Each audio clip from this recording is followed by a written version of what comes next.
Hi, I'm Dr. Bill Lyle and I practice obstetrics and gynecology. I look a little haggard today because I delivered 5 babies last night from 34 weeks to 39 weeks.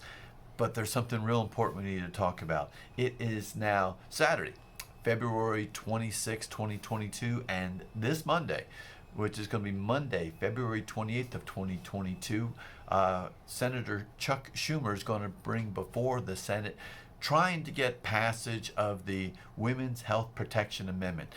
First, this does not protect women. This has nothing to do with health, and this is going to advance abortion in the United States. In fact, they're trying to eliminate, since 1973, the 1,300 laws which have been passed in the different states to protect God's preborn, and the 500 laws which have been passed just in the past decade to protect God's preborn. Little babies that we treat as patients in the womb. It's going to eliminate gestational age caps. It's going to have funding for abortions through the government. It's going to eliminate abortion restrictions based on the baby has Down syndrome or it's not the gender that I wanted. It will eliminate laws which have already gone all the way to the Supreme Court, have found to be valid and constitutional, and they're going to try to eliminate that. That is not reasonable. That is bullying, and who is going to be suffering the effects of all this bullying by the Democrats in the Senate? It's going to be the preborn that we treat as patients. It would even eliminate the viability laws in different states where you can't abort this baby because this baby can survive on the outside.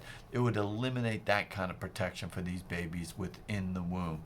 It is bullying, and the victims are going to be the babies in the womb. And half of those babies are going to be women, are going to be female. And how can that be protecting their health? They're going to say that, well, it's only for the health of the mother. Well, how is health defined? This does not mean that the mom has an ectopic pregnancy that is directly affecting her life.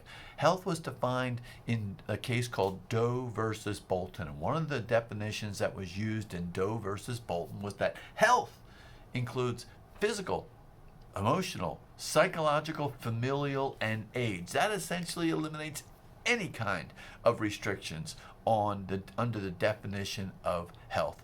This is bad medicine. It's bad for women. It's bad for babies. I mean, every baby that I delivered last night from 34 to 39 weeks is going to do great and go home and do wonderfully, yet their lives could be threatened by legislation like this.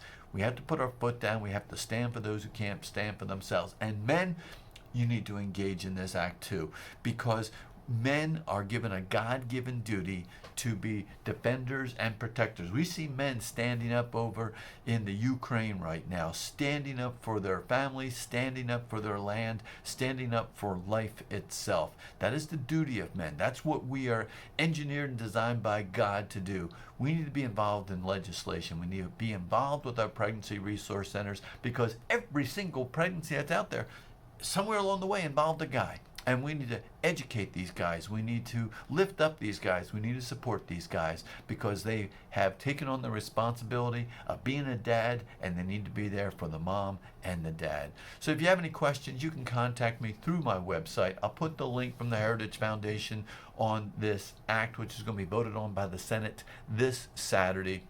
If you have any questions, you can always contact me through my website, which is prolifedoc.org. God bless you, and have a wonderful time of worship tomorrow, Sunday.